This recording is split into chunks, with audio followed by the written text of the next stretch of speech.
Bonjour, c'est Soulef avec vous. Aujourd'hui, on va réaliser ensemble la recette du tcharak al-arian, une recette de lune étoile qui est sur mon blog depuis des années et qui a fait son succès chez toutes les personnes qui l'ont essayé.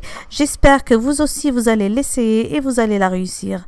Alors merci de vous abonner à ma chaîne YouTube et merci de laisser plein de j'aime. Pour la recette de tcharak al-arian, on va avoir besoin de 3 mesures de farine. La mesure, c'est selon la quantité que vous voulez obtenir. Donc, si vous voulez obtenir une petite quantité, vous utilisez un petit verre, un verre à thé, à savoir combien vous voulez avoir. Donc, moi ici, avec ce verre à eau, là, c'est un verre de 180 ml. Je vais avoir l'équivalent d'une vingtaine de pièces. On va avoir besoin d'une mesure de margarine fondue. Donc ici ma margarine elle est un petit peu salée, donc je ne vais pas ajouter du sel. Si votre margarine n'est pas salée, vous pouvez toujours ajouter du sel. Je vais avoir besoin de 3/4 d'un verre de sucre glacé. Je vais avoir besoin pour parfumer la pâte de vanille. Vous pouvez ajouter du zeste de citron. On va avoir besoin d'une demi-cuillère à café de levure chimique. On va avoir besoin d'un œuf. Alors l'œuf, ça va dépendre aussi de votre mesure. Si la mesure est petite, vous pouvez ou bien fouetter l'œuf et utiliser la moitié, ou alors séparer le blanc des jaunes et n'utiliser que le jaune d'œuf. Et après le blanc d'œuf, vous allez l'utiliser pour garnir les tcharak al-arian. Et pour ramasser la pâte, on va avoir besoin d'eau de fleur d'oranger. Alors on y va et on démarre notre recette. Alors on va commencer à préparer notre pâte. Ici j'ai placé la farine dans une large terrine pour travailler plus à l'aise. Donc mes 3 mesures de farine. On ajoute la mesure de sucre glacé. On mélange bien. J'ajoute la vanille selon le goût. Ça va donner juste un bon parfum. Je vous ai dit, vous pouvez toujours ajouter du zeste de citron. Et on va ajouter la demi-cuillère à café de levure chimique. On introduit bien le tout. Après, on introduit le gras. Donc, on doit s'assurer que ici, le gras est bien refroidi. Donc, le mien est juste bien. Donc, j'ai introduit le gras à la farine et je vais le sabler. Bismillah.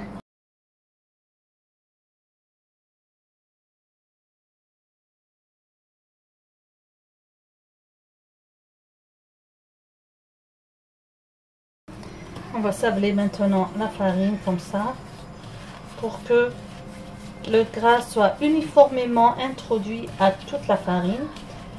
Une astuce aussi que j'aime faire des fois, c'est de passer cette farine au tamis. C'est pas vraiment important, mais des fois je fais ça pour avoir un mélange uniformément sablé. Ok.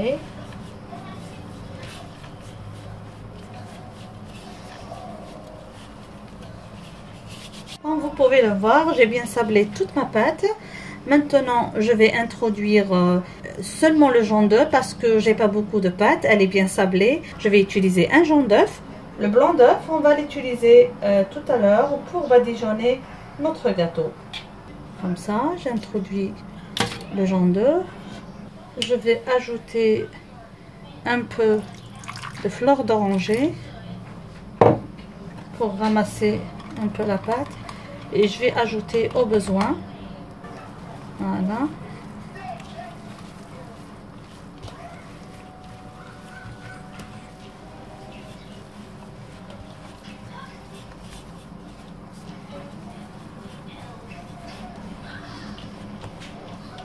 Il ne faut pas pétrir la pâte, il faut juste ramasser. Donc je vais encore ajouter un peu d'eau de fleur d'oranger.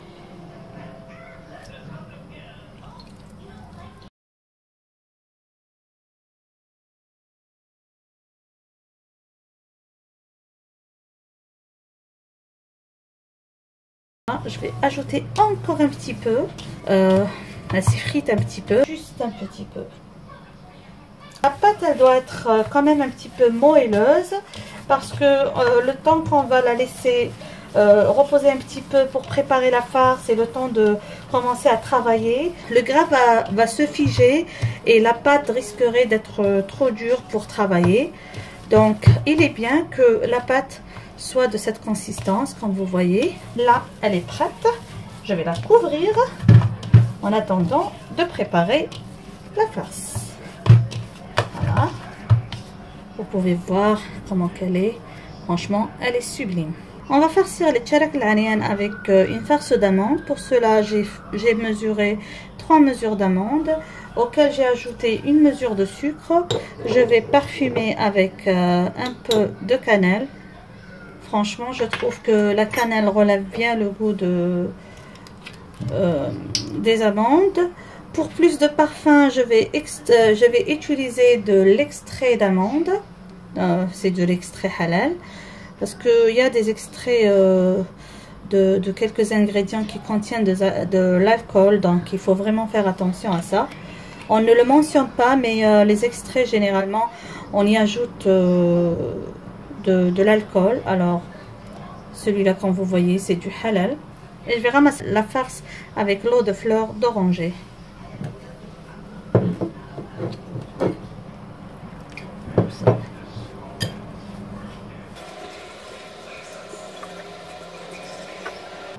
Un petit peu.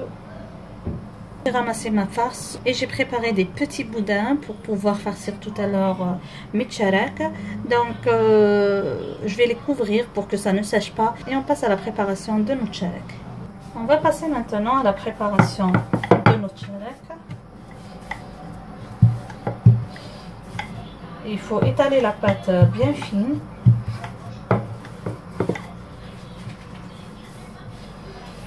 Donc moi je vais travailler par petite quantité pour ne pas avoir beaucoup de chutes. Parce qu'à chaque fois qu'on a beaucoup de chutes, on risque de trop travailler la pâte qui va devenir vers la fin trop élastique.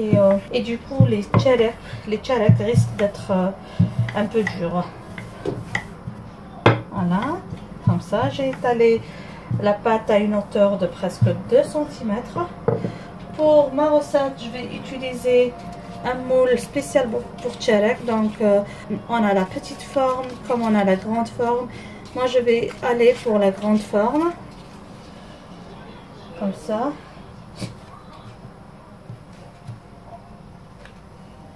Voilà.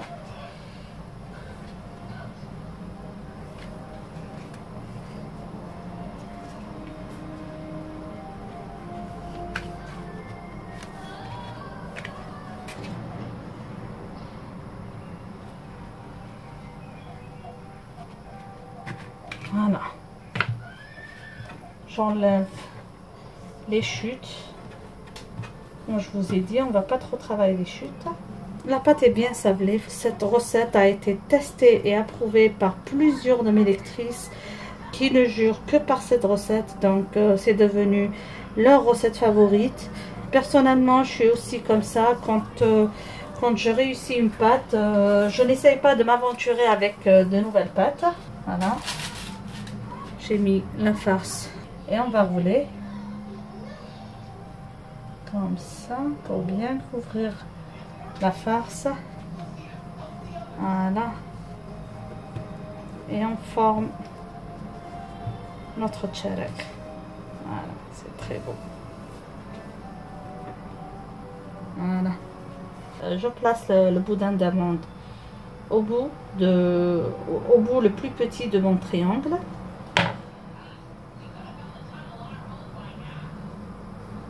Voilà, et on va tourner comme ça.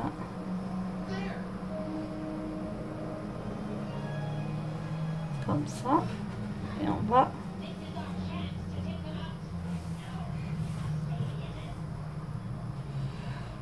va donner la petite forme à nos tcharak.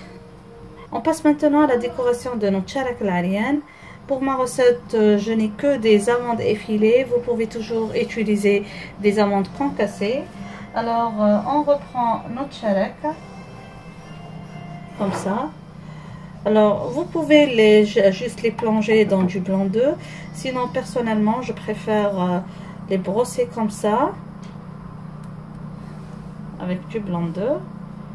Voilà. Et on va essayer de bien les couvrir avec les amandes effilées.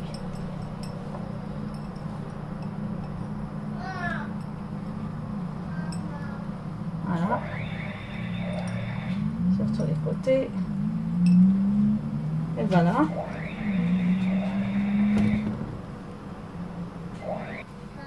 Je reprends encore une autre pièce. Donc, on va bien badigeonner avec le blanc d'œuf. Puis, on va bien couvrir avec les amandes. On termine ainsi jusqu'à épuisement de toute la pâte et on va enfourner dans un four préchauffé à 180 degrés pendant 15 à 20 minutes. À la sortie du four, on va saupoudrer un peu de sucre glace sur les tcherak al-aryan. Voilà. Voilà. Et voilà donc la recette des tcherak al-aryan, bien croustillant, bien délicieux. J'espère que vous allez réussir cette recette.